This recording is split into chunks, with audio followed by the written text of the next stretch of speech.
perlahan-lahan karena saya menggunakan potentiometer yang multitron ya. Nah,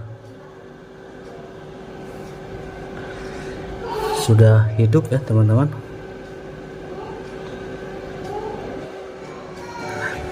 Lupa mati dan pengapian tuh sama injektor mati semua ya. Jadi awal mula hidup normal, terakhir lama kelamaan mati ya. Ini coba kunci kontak dimatikan, hidupkan kembali. Tidak hidup lagi ya teman-teman. Jika terjadi seperti ini ya, kebanyakan untuk mobil Avanza Xenia ataupun Grand Max ya teman-teman, ini ada di bagian IC dripper ya, buat CKP. Kita coba ukur ya menggunakan osiloskop. Ini osiloskop yang tadi. Cara menggunakan osiloskop ini cukup mudah ya teman-teman. Tinggal di ini ada kabel micro USB ya. Ini sambung ke power supply 5 volt.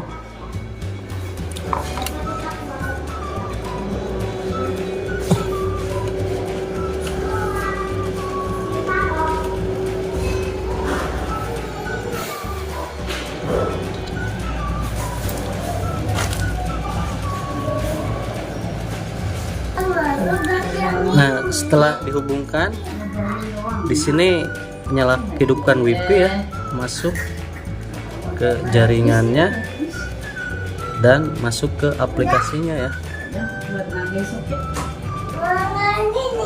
Ini aplikasinya Shopee.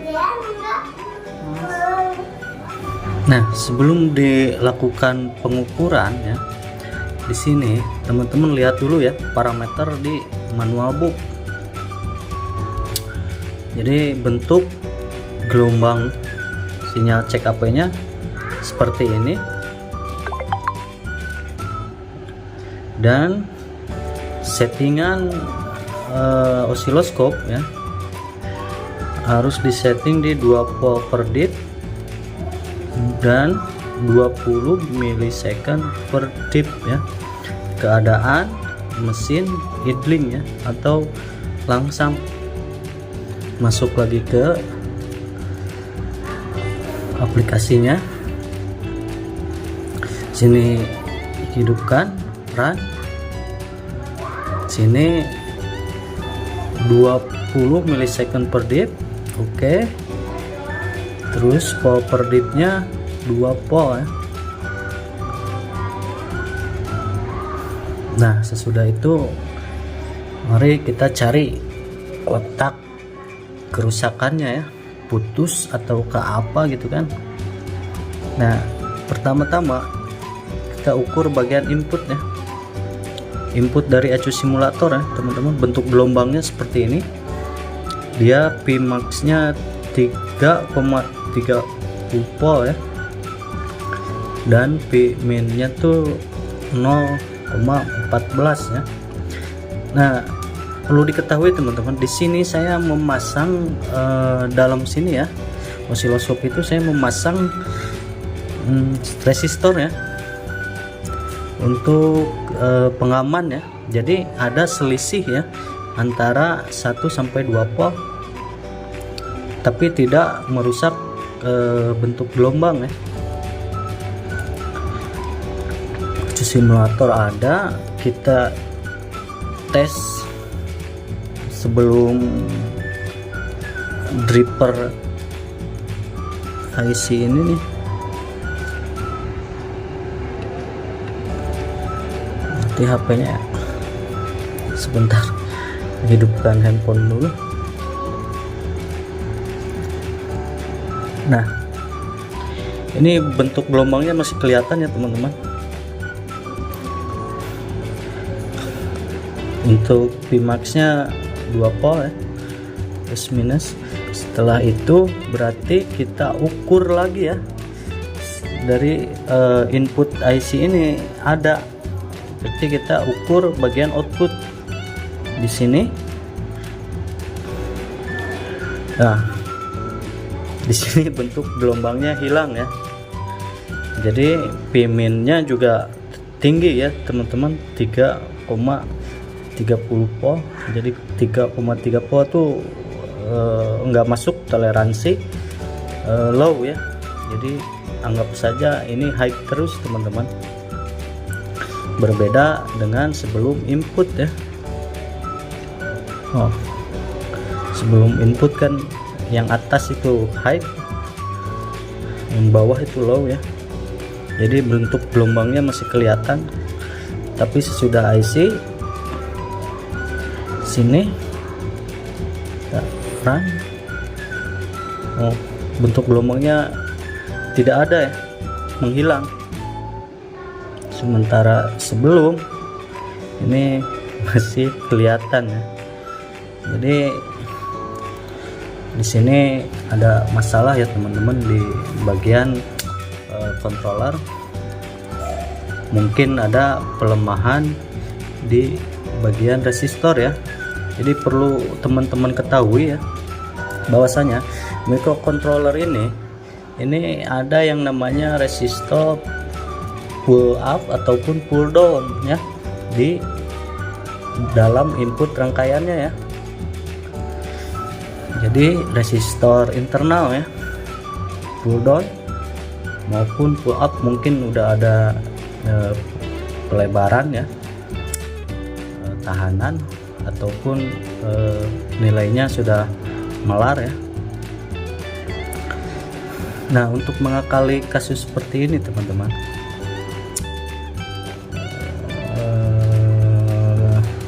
ini kalau diganti ya, itu mungkin ya cukup merogoh kocek ya.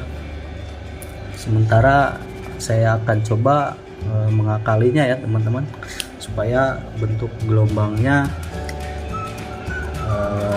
bagus kembali ya. Dikarenakan, nah jadi ini adalah ranknya ya teman-teman. Jadi ini rank untuk menentukan high dan low ya. Ini saya baca dari dataset ESP32 ya, karena tegangannya dia 3 volt, tapi ya namanya microcontroller juga pasti sama lah untuk menentukan tegangan high dan low ya. Itu saya pastikan sama ya teman-teman. Jadi tadi kan high terus ya, sementara tadi di 3,3 volt ya. Sementara itu kita harus turunkan teman-teman tegangannya ya, turunkan sampai melewati batas toleransi ya, berarti di bawah 0,8 ya, bawah 0,8 volt, dengan cara memasang resistor pull down ya. Jadi nanti tegangannya akan ditarik turun ya.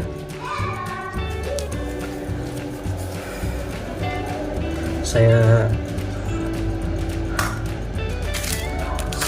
siapkan dulu bahannya teman-teman. Nah, jadi di sini teman-teman, saya kan tidak tahu ya ukuran gitu kan, besaran ya, besaran resistornya tuh berapa. Jadi agar saya tahu gitu kan, memudahkan, agar mudah aja lah, saya memakai potensiometer ya teman-teman.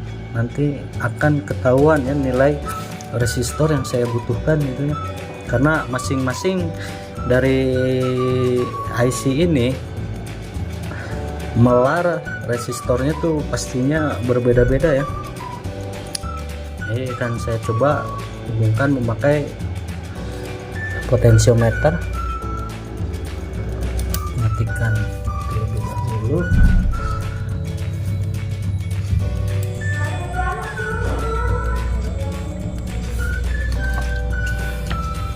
Nah, ini input yang tadi saya ukur ya, ini nih di sini ya teman-teman, ini nih, dan outputnya di sini ya. Nih.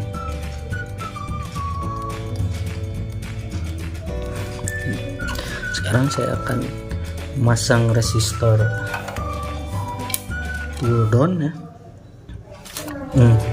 Saya akan solderkan ya di sini ke ground ya. Groundnya bebas, teman-teman mau ngambil dari mana saja, mau ngambil dari elko juga nih bisa ya. Ground yang terdekat silahkan teman-teman cari. Ini saya kelupas dahulu ya agar bisa nempel.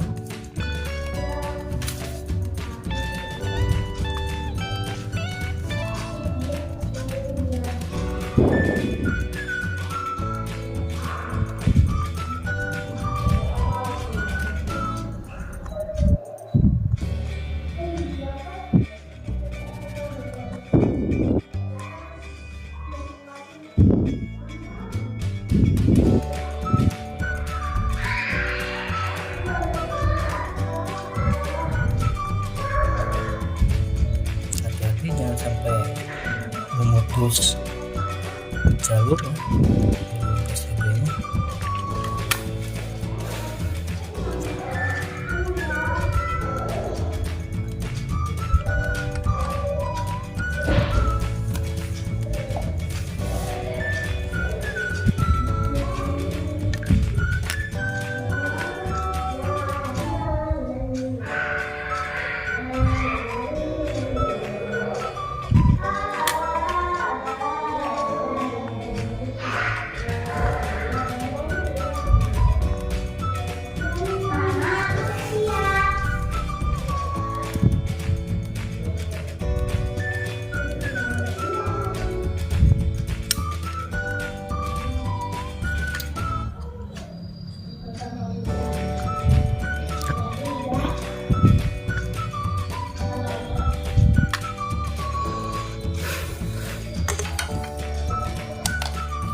Ini hasilnya seperti ini ya, karena input gelombang sinyal CKP itu dari sini, dari ECU simulator, dia ke sini ya, ke rangkaian, dia keluar di sini nih, keluar di sini nih, nah, terus masuk ke sini, dia keluar lagi ke sini, terus masuk lagi ke IC ini. Saya coba hidupkan simulatornya.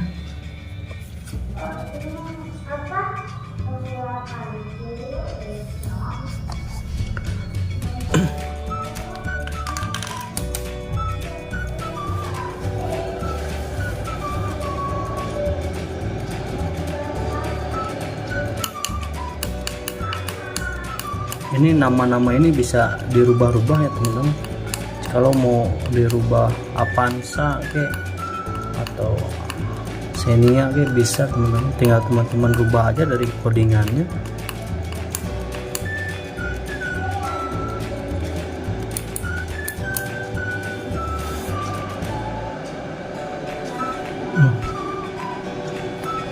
Di sini saya coba cari ya tegangan yang sesuai.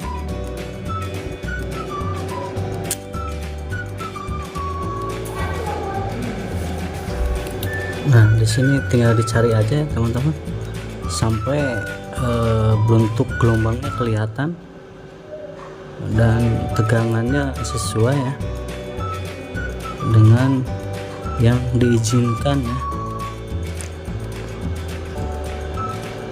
Ini sudah mulai terlihat bentuk gelombangnya. Putar sedikit-sedikit saja teman-teman sampai mendapatkan hasil yang sesuai ya.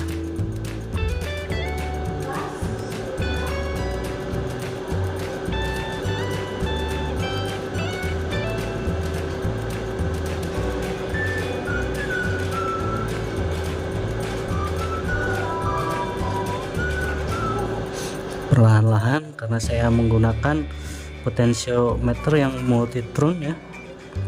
Nah, sudah hidup ya teman-teman.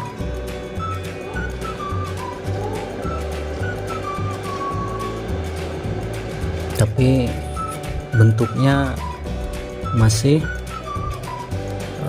belum beraturan ya bentuk gelombangnya. Nah, saya coba putar lagi.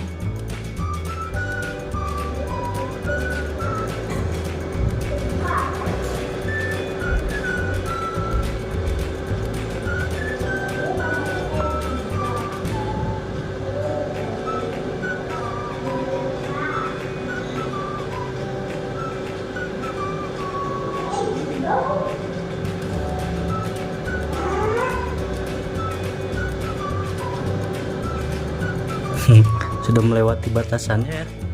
Kita putar lagi ke belakang. Nah,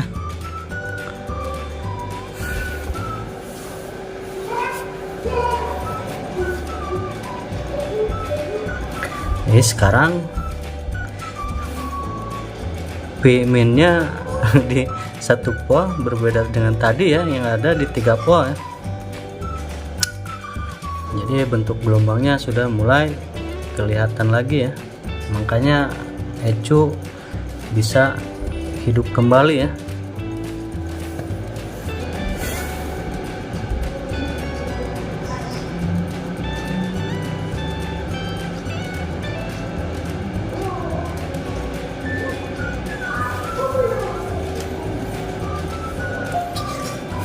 Nah, ketika sudah dirasa sesuai ya, nanti jika ingin rapi ya teman-teman, ini kan menggunakan potentiometer, silahkan ukur nilai yang nilainya ya, nilai resistansinya, terus teman-teman ganti dengan resistor.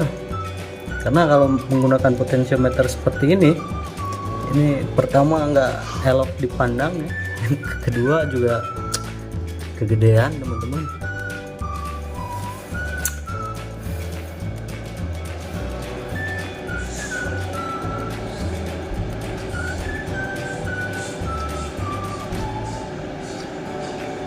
Ini akan saya coba pasang di mobil ya.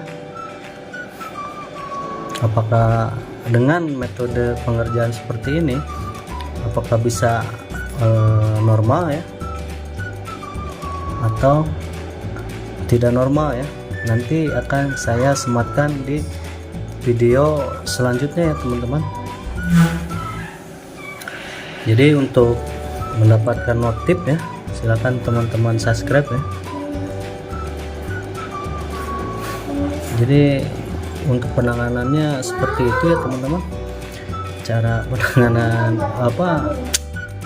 perbaikan ecu rusak sebenarnya ini cukup mudah ya teman-teman, asalkan kita tahu basic elektronika ya, seperti resistor, kapasitor, terus MOSFET, transistor, dan lain sebagainya. Saya menyarankan teman-teman, jika teman-teman ingin belajar servis ecu ya, saya sangat merekomendasikan ya pada teman-teman, apalagi anak-anak muda yang masih pada sekolah nih, pelajari microcontroller. Dia namanya Arduino ya, ada Nano, ada Mega. Silahkan teman-teman pelajari, minimal bikin proyek-proyek kecil ya, nanti bakal nemu modul-modul seperti ini. Ini buat sensor getar, ini sensor ultrasonik, dan ini sensor gerak ya. Jadi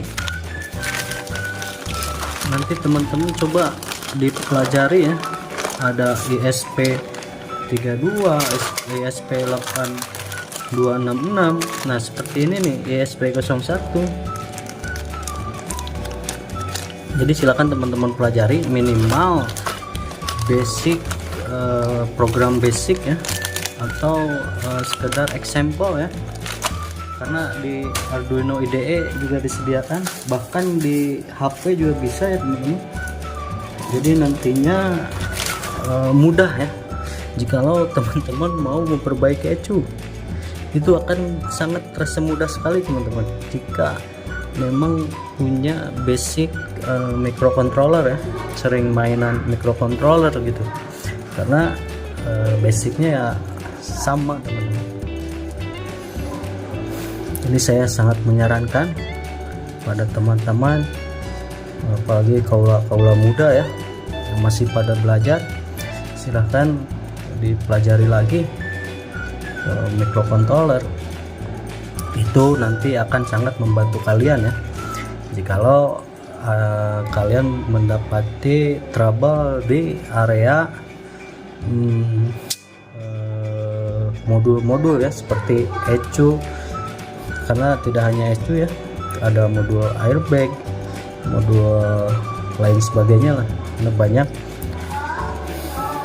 Itu akan sangat memudahkan kalian ya jika kalian bisa ya dasar microcontroller.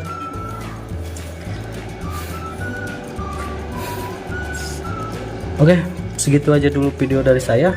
Mohon maaf jikalau memang video ini agak berlibat ya, omongan saya juga cukup belepotan ya, karena kan saya juga masih belajar ya teman-teman, karena manusia tuh pada dasarnya belajar terus ya. Tapi jikalau memang teman-teman ingin tahu gitu kan cara pembuatan alat-alat seperti ini gitu kan, ingin belajar gitu cara memperbaiki ECU gitu kan, silahkan teman-teman berkomentar. Mudah-mudahan jikalau memang tutorial saya kepake, kalau misalkan ada waktu senggang, saya akan buatkan ya videonya buat kalian ya. Oke, segitu aja dulu video dari saya ya. Assalamualaikum warahmatullahi wabarakatuh.